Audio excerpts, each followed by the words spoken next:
I have made a horrible mistake. But, I don't know. Did I break the camera? I hope not. I think it's just my eyes I broke.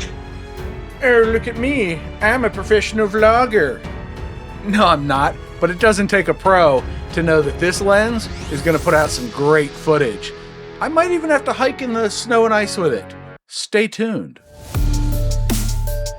This winter is going to bankrupt me. Welcome back to Road Reality, my friends.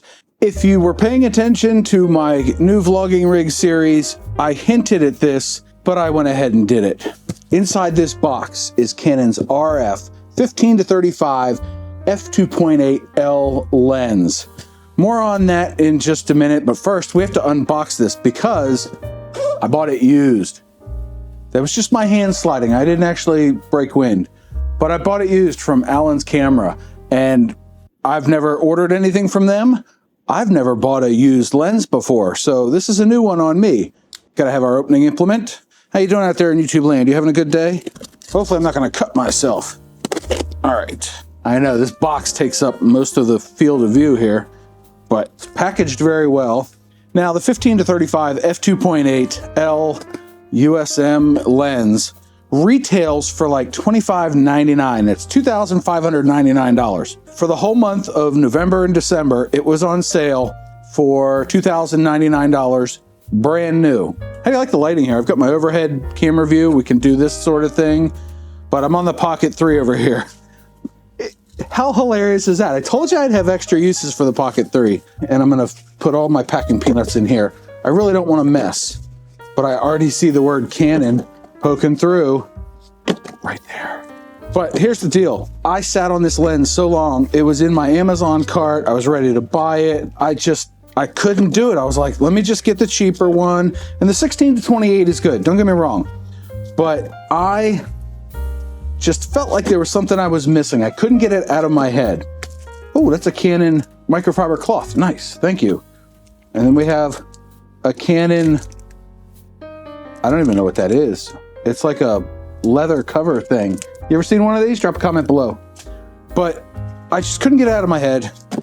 And late January, the price went up. It was now $23.99, so $2,400 on Amazon, brand new. But something a friend of mine clued me into was on Allen's Camera's website, and I'll leave a link below. The 15-35 lens, they had a used one, and it was like $16.99.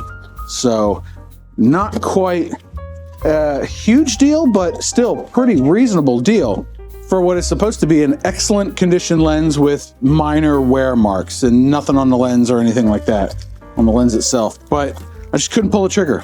And then I realized that tax season is coming and people are going to have extra income to throw away on silly purchases like I'm doing.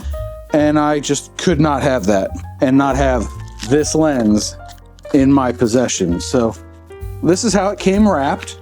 The moment has arrived. Now, I watched a bunch of reviews online and they said the 16-28 was pretty good and it was close to the quality of the 15-35. I'm a visual learner. I have to have something in my possession to be able to try it out before I learn how it works. So far, packaged very nicely.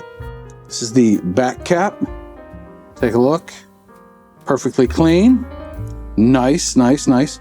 Pro tip, if you have Canons, the red line here lines up with the mark here on the cover, so it makes it really easy to get them on and off. So we've got our lens hood here, and that's gonna screw off, yeah, like so. There we go. A little dust maybe, that's not bad. It's in very good shape. So this one has autofocus and manual focus. It's already set to autofocus, that's good. And then it's got a stabilizer that's set to on, and you have on and off, that's good. And then a hallmark of L lenses. They are big and beautiful. And this one looks absolutely perfect. Oh, that, my friend, is a thing of beauty. I just love looking at big glass. Oh, like big glass and I cannot lie. All you other brothers can't deny. And now I'm gonna get a DMCA from Sir Mix-a-Lot. So this is cool. At 35, it's collapsed, and then at 15, it's out. This thing doesn't even get any longer than the 16 to 28 that I have. You know what's next, right? Look how much smaller this lens is. Hold on. So we're gonna remove the lens, pop on a lens cover cap deal. So you gotta line it up like so, and then boop, it's on. And then to protect the camera itself, the sensor, so we can set that off to the side. Oh, we don't wanna block our logo, right? 1.85 pounds, 1 pound. Look at the diameter difference. That's nuts. And then here's your length difference. Also nuts. Yeah, they're lined up pretty good. So we have two phenomenal lenses here. This one is not gonna go in the rubbish bin, but this one, I am super keen to try it out. So we're gonna pop it on the camera now. And like I said, I couldn't get this thing out of my head. I kept thinking about it, and I looked up a number of eBay and Facebook Marketplace listings. People want $2,100 for a used lens that I can see has wear on it. That's nonsense. I'm not doing it. So when Alan's camera had this one for $16.99, I was like, I guess I kind of have to buy it now, don't I? So I'm going to loosen the cap here, and then I'm going to loosen the cap here. I like to hold it upside down so dust doesn't float up into it. Set that there. Get our red line lined up, and ooh. So now put these guys together. Got a lens cap and the camera cap. No cap, they go together. Oh, script writer, I gotta fire. But this lens, this is the 16 to 28. Like I mentioned in the previous videos on it, you have to get it and prep it, and then it's at 16. And see, you always go past it. It doesn't go straight to it. You gotta lock back at it, but if you go too far, it shuts off. Whereas this one by default is at 35, and when you spin this really smooth ring all the way to 15, now it's only a little bit longer. Look at that. Look at that. It only gets a little bit longer. That is a very smooth ring. All right, so we've got a control ring. Maybe that's a control ring. That's gonna be a focus ring. And this is the zoom ring. I think that's how this works. I, again, am no professional. And I realize I keep looking at the preview screen there on the Pocket 3. I haven't used this thing in weeks. Now, when I was building this thing out with the 16 to 28 and all the other lenses, I collected footage for like 6 weeks. I started on Black Friday, and that was what, November, and then finished filming like mid-January. So that was nuts. This thing's kind of hefty. It's a chunky boy now. Look at this. I can't help myself. I can't help myself. I turn it on. Oh yeah, we're at 35. I gotta fix that. 15. Oh my goodness. We're at F4. No. We don't want F4. We want F2.8. Yeah. What am I on? I'm on aperture priority mode. So now, you know what's funny? Check this out. I'm recording in my porch. I'm holding the camera. I'm cupping the lens. We're at 15, right? We're at 15 millimeters. And then I can go all the way to 35 and hello. And then back to 2.8. It's a constant aperture. That's important. But I see it on the preview screen over there, but I'm looking at you. Preview screen, you. Preview screen, you. Oh, look at us. We look good. We look good on film. And hopefully, you know what? I'm not going to run this through DaVinci Resolve stabilization. I can already tell this thing's heavy. I have made a horrible mistake. But I don't know. I kind of like it. I'm going to cup the lens again and bump it down to f2.8 again. This is the 15 field of view. This is like magic to me. Look at this. Oh, that red line right there, that red line is a huge selling point for me. I'm a glutton for punishment, and I like all the fancy things. Yeah, see, I could see it. It's doing the exposure thing. It was like, it was bright under the big light, and now it's gonna be dark when I put it out of the light, or vice versa. You know what I'm talking about. I don't even know what I'm talking about. Anyway, now it's time to go outside when it's not, pitch black out, because it's the middle of the night again, and do some testing. I'll be back.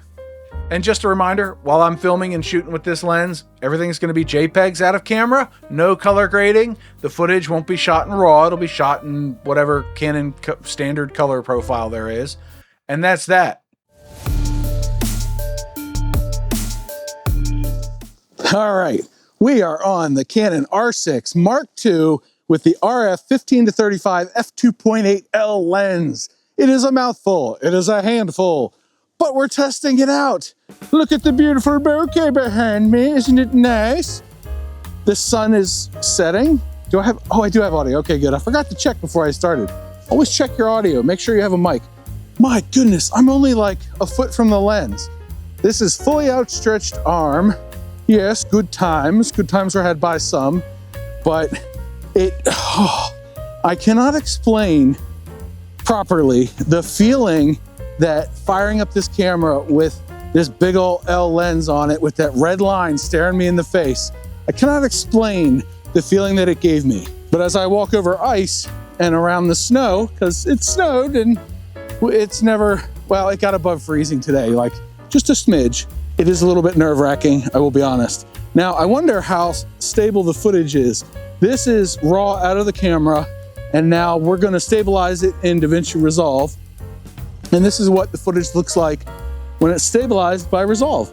And now back to raw. Oh, the sun is peeking through.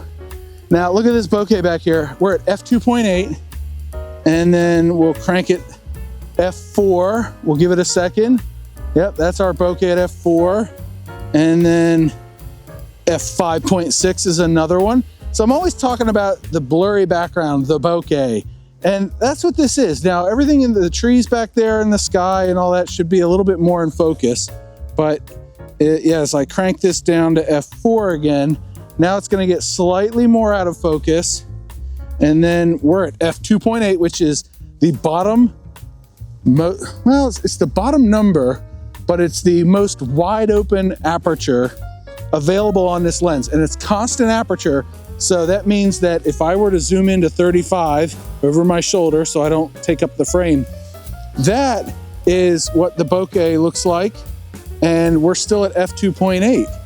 And then it's gonna focus on me. Oh my gosh. All right, so I'm gonna turn around. Nice, smooth, right? Hopefully that was smooth. It looks so funny. I have a hood on and I have a secondary hood if I need it. It's cold, it's 35 degrees right now. And like I said, the sun's about to set, so it's later in the day, but the focus on this thing is so fast. Watch this, I'm gonna stand still. We're gonna go there, we're gonna go there. We're gonna go there, we're gonna go there.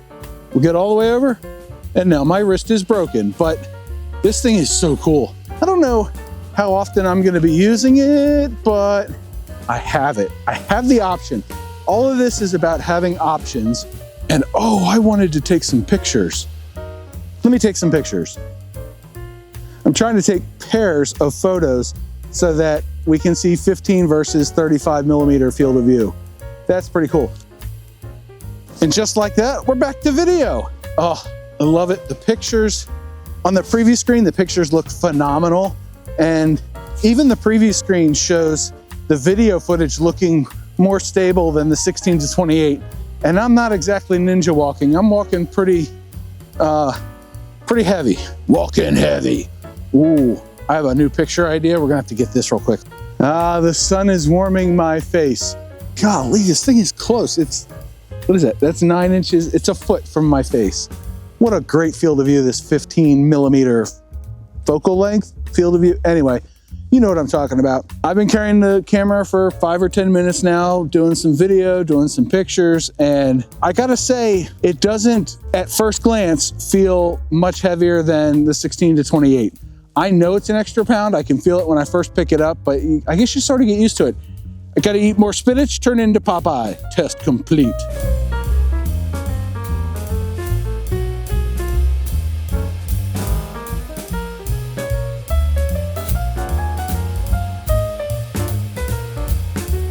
Do what it takes to get the shot.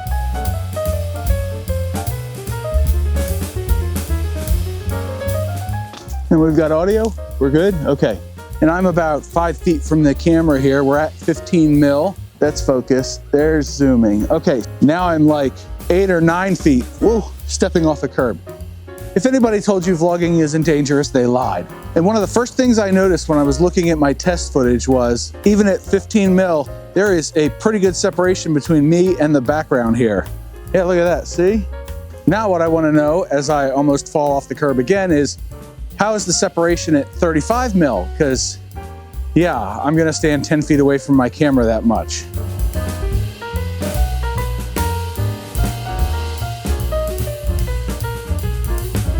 And yep, I'm gonna walk through snow to get my next shots. Hopefully I don't fall and break myself. Ooh, oh, my feet are wet. Oh, I know you can hear me heavy breathing. I can hear my heart beating. There's something really wrong with me for wanting to carry a $4,000 camera up the snow to get a picture of that. I slipped, I fell, my feet are wet. I hope this next shot was worth it.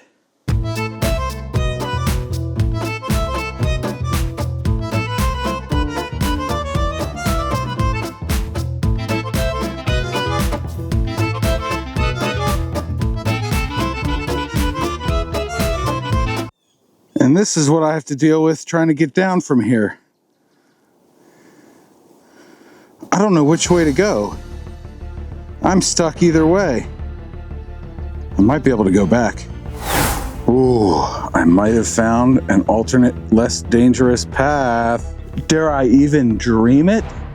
And we're back on terra firma. This has been like the worst time of year to buy and test out new camera gear. I swear to goodness, all this ice and everything. I mean, this is what I dealt with to get over here. And I honestly thought about sledding down this hill and ending up over there. But then I came to my senses and I realized that while the RF35 and the R6 Mark II both have weather sealing, one of the flaps is open to plug in my DJI Mic 2 into the R6. And I've only had this new lens for a few days. I don't want to bust it yet. Gotta break it in gently. Oh, but now we're on to get the shot. This is the shot. I wanted to see what it looked like over in this other area we're gonna go to next. But that was the whole reason I came out here. And then, as you saw, I took pictures of those archways, which is, I think, pretty cool. What'd you think of them? Boop the like button.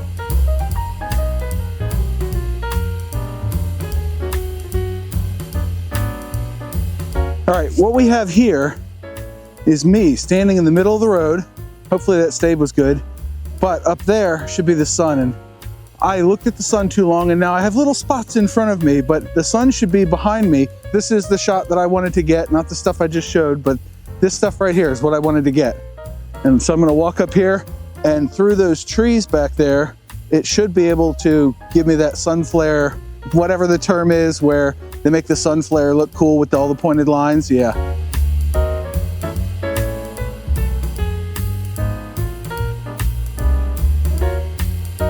And that should be that. I even remembered to use my Rode Reality camera hat. Can you see that? There you go. I even remembered to turn it around so I could use my optical viewfinder to take some of those pictures. But now we're done photographing things. We can put it back to bike time. Not that I'm gonna ride with all this snow over here and the ice over there. Oh, I still see spots in front of my eyes. Don't try to take pictures of sun flares, people. It's not good for you or your camera, I don't think. Did I break the camera? I hope not. I think it's just my eyes I broke. Oh, look at that picture. I'm looking at the preview screen as I walk along, and I have to dip my eyes down because my transition lenses make it really dark. But when I bring them down the bridge of my nose, now I can see my hood. My hat is crooked. My hood is off. It's a little better. Maybe, oh, that's the fisheye lens because we're at 15 mil. How stable is this footage? It looks pretty good on the preview screen, but man, that image is just popping in my brain. I love it. All right, I need to be able to see. Oh, this is what the Canon R6 Mark II with the 15 to 35 F2.8 L lens looks like at night. Literally, there is a street light right there above my hand. You can't see anything. It's just dark, right? This is not bad. I don't know what my shutter speed is because it doesn't really tell me, but it snowed today. We have wet roads. We have fresh snow on the ground. And of course, people are blocking the sidewalk, so we're gonna have to go in this street. You know what?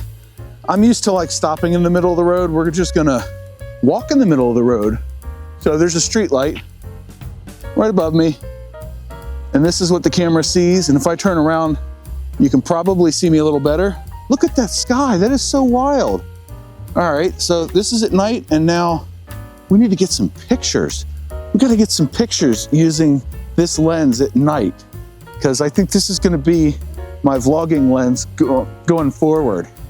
It's hard to speak, it's late at night. Anybody that's still up is like, why is this guy walking around the middle of the road? But now, one of the cool things I noticed is that with this F2.8 lens, one shot was at like ISO 25,600, got the noise cancellation or noise reduction going on in camera, but some of those shots were at 10 and 20,000 ISO, which may not mean a whole lot, but ISO, the higher the number, the more noise typically, and it was able to counteract for that. So I think that's pretty cool. In fact, I want to get a shot of my bike in the snow again. So after poring over all the footage, editing a couple of videos, it's time to give my final thoughts on the chunky boy 15-35 L Lens. It is hefty. 1.85 pounds is nothing to sneeze about. And if your sneezes weigh almost 2 pounds, you need to see a doctor. But compared to the 16-28, I have some thoughts. Now, at first I was like, man, this thing is heavy, and I'm turning into Popeye carrying it around. But I filmed a whole video where it took me 20-25 minutes to film, and I didn't actually feel like I was losing strength in my arms. Yes, I have to shift arms occasionally, and that sort of gets in the way of filmmaking or YouTube video creation. But at the end of the day, I got used to it. It wasn't that bad. The other thing that is super sweet is that this lens, I mean, it's just a real smooth extension from 35 out to 15, which basically I shot at 15 and 35 the entire time, as opposed to its little brother, the 16-28. Having to get that out to 16 and that detent, I gotta say, huge upgrade to go to this. Plus the lens has the red line, and we all know I love the red line, but the footage that came out of this and the pictures were just mind-blowing. I don't know enough about pro lenses to say that the image quality is 17.37% better on the 15-35 than it was on the 16-28 because of barrel distortion and vignetting and blah, blah, blah, blah, blah, blah. I just don't know enough. All I know is I look at it on a screen, and by the way, I didn't color grade any of this stuff. It's straight out of camera, JPEGs and all that. This thing is good. And if your budget is $1,000 or just over, buy the 16-28. But if you can find a deal on the 15-35, or you've got $2,400 or $2,600, whatever this lens is going for now, new, buy the lens. Like I mentioned in a previous video, the 24-105 is the lens I bought as a kit lens with my R6 Mark II, and it's great, just not wide enough. This lens, which now that I picked them both up is noticeably heavier, it covers that wide range for me, and I absolutely love it. The extra throw, you know, going from 28 to 35 and from 16 to 15, not that noticeable. You know what was noticeable though? The corner wobble in the 15-35 footage. It just isn't there as much. The 16-28 just absolutely wobbles like crazy. And it could just be the fact that this is almost a pound lighter than the 15-35. I don't know if the weight really stabilizes it or what, but in my coffee-addled hands, the 15-35 is a winner. I am holding it right. Yes, 15-35. It says so right there. Can't read that. Now you can read it. 15-35 L Lens. Love it. L is for luxury, and the luxuries are in here. The build quality, I mentioned that it's weather sealed. It is a heck of a lens. One of the surprising things that I found when I was reviewing the footage from this lens and putting it into a video is that in DaVinci Resolve, and that's the editing software I use, the stabilization, because I wanted to add some, Some of the modes made it worse. So the stab in this thing is so good that you almost don't need to run it through any stabilization, which in my case is going to save me quite a bit of time.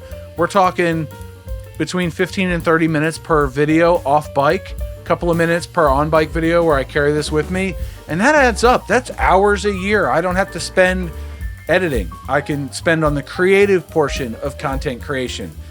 That's a huge bonus. I don't know what the ROI is on that for having actually bought the lens, but here we are. Another thing that really stood out to me while I was editing this footage is just how much less hunting the 15 to 35 did than the 16 to 28 STM. So that autofocus motor being an ultrasonic motor, USM, holy crow, does that pay dividends. Only once did I see it briefly hunt, and maybe the autofocus locked onto something, it forgot I was a people, and it went and looked at something else for a hot second, but overall, it was just locked onto me the whole time. And I'm a huge fan, and I think I'm going to stop buying Canon lenses or lenses for my Canon, which is back there on the shelf. I think I'm done. I think this is going to be the 2026 vlogging lens for Road Reality. Why I would ever subject myself to carrying around 4 or 5 pounds at a time, I don't know, but this is where we're at. Now, I still have some more testing and I still have some more things to say about that, but this is going to wrap up the review of my 15 to 35 L lens that I bought and paid for with my own money.